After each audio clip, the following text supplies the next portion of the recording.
All right, welcome back in, everybody. Fox Sports 920 The Jersey. This is the Zach Gelb Show. 609-919-9200 is the telephone number. Week 1 of the NFL season this Sunday. Can't wait for it, and excitement is at a whole new level in Philadelphia. We all thought we would have to go through the mess that is Sam Bradford, but now it's time to start the Wentz wagon as the Eagles take on the Cleveland Browns at Lincoln Financial Field. The opener for the Eagles at home. I absolutely love it. And now let's go to Cleveland and welcome in their afternoon voice from 92.3 The Fan, and that's my good friend, the Bull, Adam the Bull. Bull, thanks for a few minutes, and how are you? You got it, buddy. How you doing? Well, I'm doing great, and I can't complain, and I thought this was going to be a mess of an Eagles season. I still think the Eagles are going to be bad, but now excitement's at a whole new level because we get to see Carson Wentz, which, as you know, the Eagles made a trade to get that pick from the Cleveland Browns. Absolutely, and it's a huge storyline, obviously, both here and in Philly this week because the Browns passed on Carson Wentz, and in fact, Paul DePodesta, who's in the Browns front office, who everybody knows from baseball fame, said this week that the reason they didn't draft him is because they didn't think he'd be a top 20 quarterback, which, obviously that's bulletin board material right there. I mean, if I'm Carson Wentz, I want to stick it to the Browns as much as anybody. So I was surprised that he said that. I like it because I like that he was honest in his evaluation. We'll find out if they're right or if they're wrong. I personally liked Carson Wentz and wanted the Browns to draft him. They didn't do it. So, but it's good drama for the first week of the season with him playing and the comments and the Browns passing on him. And, obviously the Browns fans will be watching the Browns this year, but also watching the Eagles since the Browns have the Eagles' first-round pick. Yeah, and I'm sure a lot of Browns fans are going to be rooting for the Eagles to have a horrific season. So the Eagles, should help out the Cleveland Browns a lot this year. I don't see the Eagles helping out the NFC East too much, so I would see them being a losing team this year. But you also had Hugh Jackson, the first-year head coach for the Cleveland Browns, say that Carson Wentz wasn't a fit with this team. When you, at the time of that draft, and you were talking to the fans, did a lot of fans who haven't seen a quarterback in Cleveland in a long time, did they want Carson Wentz?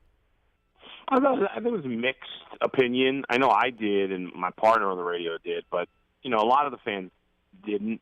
The fans are always nervous here with a young quarterback because obviously all the young quarterbacks here have flopped. So there's kind of a feeling that let's take other positions because the quarterback drafting is not working. But as we all know, you have to find that quarterback, and most likely you have to find it through the draft. So. I thought he was a good choice. Obviously, there's some risk there. The guy wasn't playing Division I football. So, he's got a long way to go, and it's pretty wild that he's starting after playing, not Division I, and then he didn't take that many snaps, obviously, in the preseason, as you guys know. But I would say overall it was mixed. Trying to remember back, not that it was that long ago, but it was kind of a mixed feeling from the fans.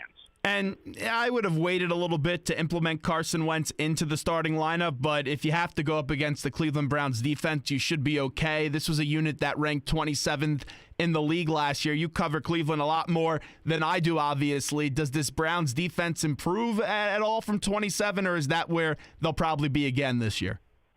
No, I would think they'd be worse than that. Wow. I mean, on at least on paper. I mean, there's no reason to believe they'll get better. As you mentioned, they were terrible last year. Their best pass rusher, Desmond Bryant, is hurt for the year. Their best linebacker, Carlos Dansby, who wasn't great, but he was their best, and they cut him and moved on. Their best safety, Deshaun Gibson, has moved on in free agency. So I look at the defense, and there's only one proven player, really, in the entire defense, and that's Joe Hayden, and he's coming off an injury-plagued season. So every other player on the entire roster on defense is either unproven, as a rookie or a guy who's second year maybe hasn't played much, or they're, a couple of veterans or young veterans that have been okay at best. So, again, listen, you never know. They got some rookies, Emmanuel Ogbah, the second-round pick, Carl Nassib, the third-round pick, who showed a little bit in the preseason, but outside of those two guys, I didn't see much from anybody else. Last year's first-round pick, Danny Shelton, looks terrible. Was terrible all of last year. The secondary, besides Joe Hayden, looks to be a mess. So, listen, I'm not scouting all 32 teams, but my guess is if the Browns finish 27th, I'll be surprised. because I think they'll be worse. Wow, Adam the Bull here from 92.3 The Fan. So we talk about that extra motivation for Carson Wentz. Is there at all a little bit extra motivation for you, Jackson? Because the Eagles were very disrespectful. I wanted to see the Eagles give him an interview, but the Eagles got into that party a little bit late. Is there extra motivation this week for you, Jackson? You know, to be honest, at this point, I hadn't really thought about it. Now because I kind of forgot about that because that's not something we're really looking at here. But yeah, I mean, I guess, but no, I don't think so. I don't think he's. I think he's motivated just to kind of not. You get this young team moving in the right direction. I think he's done a nice job so far. I think it was the best training camp. It was the best run training camp the Browns have had since I've been here. They don't have a lot of talent, so it wasn't like they were impressive, but the way it was run was impressive. And so I think he's focused on his team, and I don't know. I mean, I don't really see it as extra motivation because it's Philly, but maybe there's some extra motivation to try to make Carson Wentz look bad. So listen, if Carson Wentz plays great, we all know this. If Carson Wentz plays great in Week 1, doesn't mean he's going to be a great quarterback. And if he plays lousy in Week 1, it certainly doesn't mean he's going to be a bad quarterback. But if he does play great, even though the Browns' defense, as we just discussed, is not good, it's going to look bad initially. And, there will be some fans that will be like, what the heck? We traded, we trusted, and look at this. This guy looked great against us. So I think maybe more motivation to not look bad against Carson Wentz than the Eagles for getting in the game late on an interview. And I know that the city of Cleveland is on a lifetime high from the Cavs championship, but when you have this Browns team, wouldn't it just be so Cleveland for Carson Wentz to dominate this weekend? Yeah, I mean, it would. It totally would. It would be. I wouldn't say Cleveland. It would be so Browns because I don't want to lump the other teams. I mean, obviously the Cavs have had a lot of success and, as you mentioned, won a championship, and the Indians are having a great season. And I don't believe in the whole woe is me, Cleveland thing because there's a lot of good things in Cleveland. And obviously the Cavs have had a lot of success with LeBron and finally won the championship and broke the streak. And the Indians haven't been like the Indians, have been up and down, but they haven't been an awful franchise for the most part, in recent years. So the Browns have been the only awful franchise in this town really for the, continuously for the last 20 years. So it would be very Browns-esque, yes, no doubt, for Carson Wentz to play well in that game. So give me a take of an average caller in Cleveland right now, because you still have the euphoria from the Cavs and their championship, and the Indians are in a playoff race right now. Do the Browns, I know football's king, are they getting a lot of conversation, or are people more still into the NBA and the MLB right now? No. Cavs is totally off the radar right now. And the Indians are not as popular here as the Browns. Browns are the team, even with the Cavs winning a championship. But and Browns fans are very loyal. So even when the team sucks, they have faith. I think for the first time, like in the last few years, fans would convince themselves that the team could be 8-8, even though it wasn't realistic. I don't think there's many people doing that this year, but there's a lot of people that are all in with the plan. As am I. I mean, because you had to break it down. I mean, the Browns are tanking. In my mind, and when I say tanking, I don't think the players or the coaches are trying to lose games. They did every move they made was about the long term of outside of signing RG3. Everything the Browns have done this offseason has been about the long term of the franchise, which is smart. That's what they needed to do. The Browns are going to be really bad. I would anticipate they battle San Francisco for the worst record in football, and they got to get that number one pick to me and get that quarterback. So yeah, that's what people are talking about. But there is surprising amount of confidence in the plan, even though every regime has failed here for 2 decades. So when you look at the year of 2016 for the Browns, there's not a lot of strengths, but if you had to pick one strength of this football team, what is it?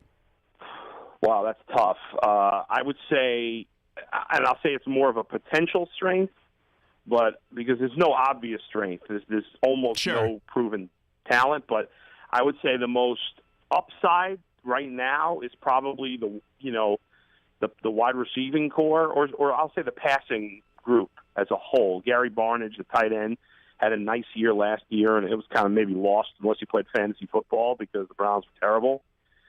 But he had really not done much in his career, and he blossomed really last year. Obviously, their first-round pick, Corey Coleman, looks impressive. We'll see. Browns' first-round picks have not fared all that well. He looks good. He looks the part. We'll see. If Josh Gordon can stay out of trouble, he'll be back week 5. I'm not holding my breath for that, but if he did, obviously he's a great talent. And Terrell Pryor looks like he's found a little something as a wide receiver. I'm not as optimistic as some fans that think he's going to be this, great wide receiver, but he's definitely a great athlete and has some talent, so I think he can be solid. They got a couple other young guys at the position as well.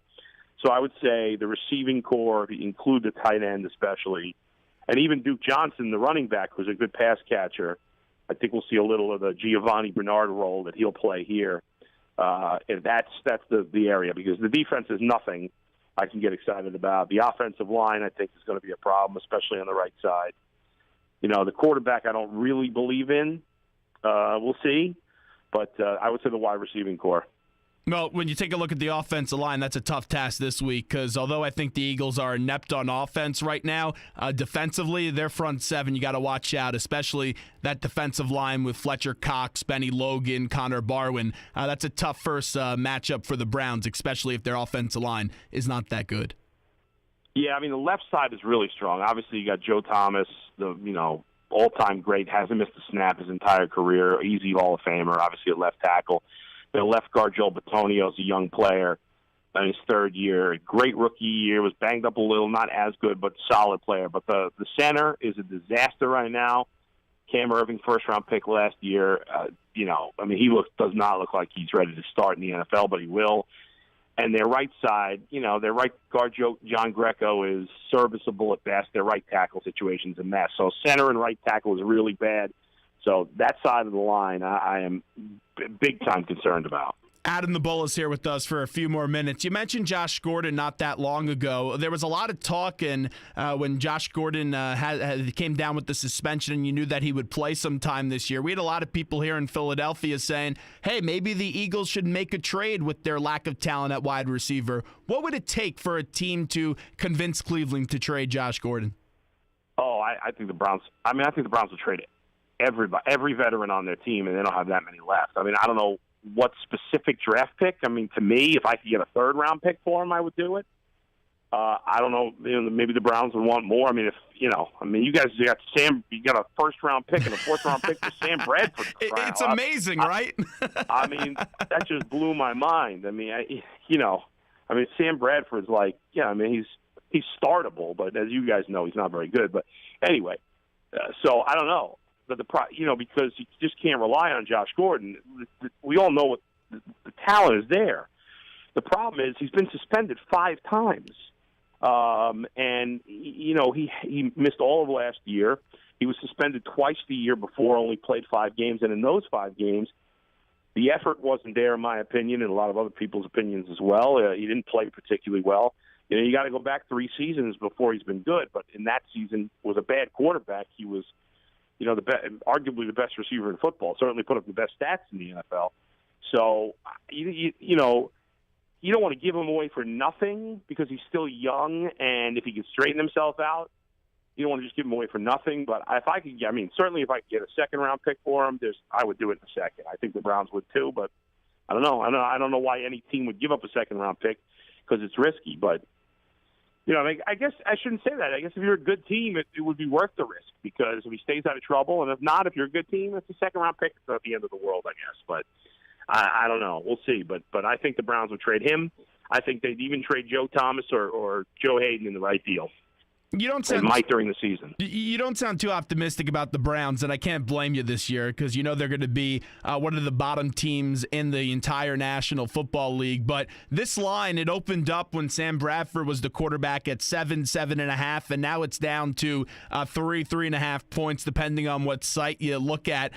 Give me the percentages the Cleveland Browns have this weekend to win the game outright in Philadelphia. I mean, I give them the Eagles are not. I don't think the Eagles are that good. And Carson Wentz, as much as I like him, it's his first NFL start, and he hasn't played that much. So that gives at least the Browns have a quarterback who's been in the NFL. So I give the Browns 30. I'd say it's a 40% chance. 40% chance to win the game. Before we let you run, Adam the Bull from 92.3 The Fan, we also have a lot of listeners because we broadcast in Princeton that also tune into the Jets and the Giants. You did a lot of sports talk radio in New York for a very long time. Do the Jets and Giants make the playoffs? Does one team make the playoffs? What do you see for the Jets and Giants this year? I don't think the Jets will make the playoffs because I'm not buying that Ryan Fitzpatrick will play as well this year as he did last year. I think the Jets have a lot of talent, but I think, again, I think the Patriots are going to win the division, even with the Brady suspension, right? And so now you're talking about two wild cards. I mean, I'm convinced that both Cincinnati and Pittsburgh will go to the playoffs. Obviously, I could be wrong. So to me, but I think they both will go, and so I think it comes down to one wild card spot, and I think there are better teams. I like the Chiefs and Raiders in the AFC West and the Broncos too, even with their messy quarterback situation right now. Probably only one team out of South. I mean, I think the Jets will be in the mix. I think they'll be, but I think both teams, Jets and Giants, will be like around 500. I would say both teams don't make the playoffs. I think the Jets are better than the Giants, but the Giants are obviously don't have a great team in their division like the Jets do. But I'm picking the Redskins to win the NFC East. But I think both teams are close.